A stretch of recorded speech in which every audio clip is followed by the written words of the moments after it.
अस्सलाम वालेकुम। आज के लेक्चर में आप सबको खुशामदीद। आज जो बेसिकली लेक्चर हम डिस्कस करने जा रहे हैं वो है मल्टीकुलिनैरिटी के ऊपर। बेसिकली मल्टीकुलिनैरिटी होती क्या है? मल्टीकुलिनैरिटी का मतलब ये है कि जब आपके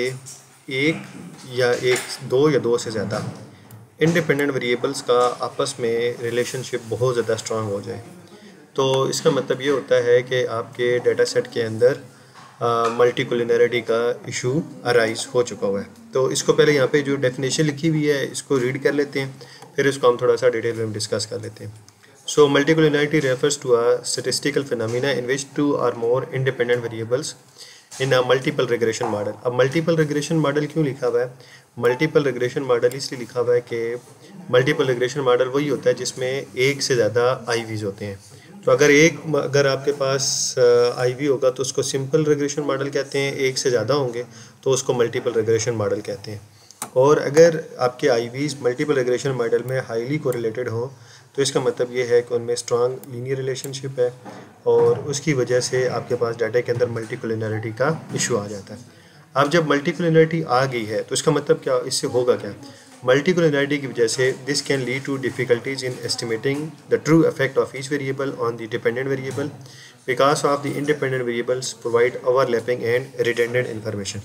अब अगर आपके डाटा सेट के अंदर मल्टीकुलिनैरिटी का इशू आ गया है, दो आईवीज आपस में हाईली कोरिलेटेड हो गए, तो उससे होगा क्या है कि जो थ्योरी हमें ये कह रही थी कि आईवी का डीवी के ऊपर पॉजिटिव इम्पैक्ट है, तो मे बी मल्टीकुलिनैरिटी की वजह से वो नेगेटिव की बजाय हमें ये बता रहा होगा कि पॉजिटिव इफेक्ट आ गया।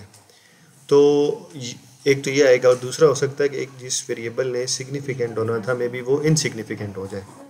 यहाँ पे मैं आपके लिए एक मॉडल लिखता हूँ, जैसे कि यहाँ पे ये है y equals to alpha not plus alpha 1 x1 plus alpha 2 x2 plus error term. अब ये हमारे पास पूरा एक इकोनोमेट्रिक मॉडल है।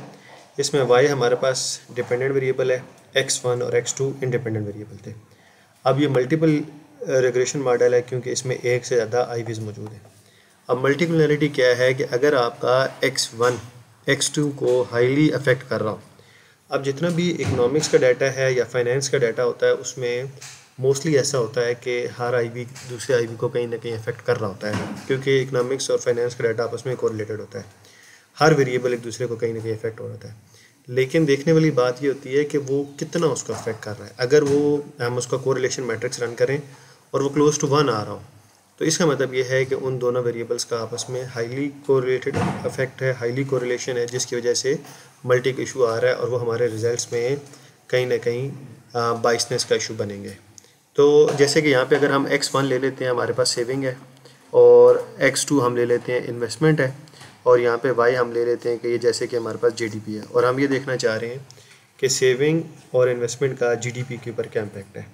अब अगर देखा जाए तो सेविंग और इन्वेस्टमेंट हमारे यहाँ पे इंडिपेंडेंट वेरिएबल है, लेकिन सेविंग और इन्वेस्टमेंट भी एक दूसरे को अफेक्ट कर रहते हैं और इन दोनों का आपस में बहुत ज़्यादा स्ट्रांग रिलेशनशिप होता है। अब ये हमें वैसे ही नज़र आ रहा है कि इन दोनों वेरिएबल्स में हाई मल्टी का इशू आ रहा है, हाईली कोरिलेटेड है। तो इसकी वजह से अब जो रिजल्ट्स आएंगे वो अनबाइस्ड रिजल्ट नहीं होंगे, बल्कि वो बाइस्ड रिजल्ट आएंगे और थ्योरी के अगेंस्ट चले जाएंगे।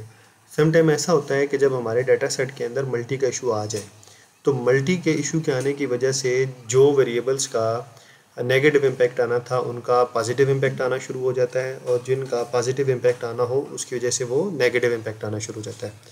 आपकी जो प्रोबेबिलिटी वैल्यूज़ होती हैं वो भी इनसिग्निफिकेंट हो जाती हैं, स्टैंडर्ड एरर आपका राइज आ जाता है, जिसकी वजह से वो टी स्टैट को अफेक्ट करते हैं, देन उसकी वजह से फिर आपका पी वैल्यू भी इनसिग्निफिकेंट हो जाती है।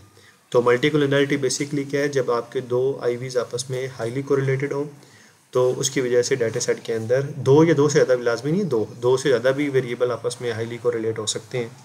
तो अगर आपके पास मल्टीपल लीनियर रिग्रेशन मॉडल है उसमें दो या दो से ज़्यादा आईवीज एक दूसरे को बहुत ज़्यादा अफेक्ट कर रहे हैं, तो इसका मतलब ये है कि डाटा सेट के अंदर मल्टीकुलिनैरिटी का इशू आ गया है।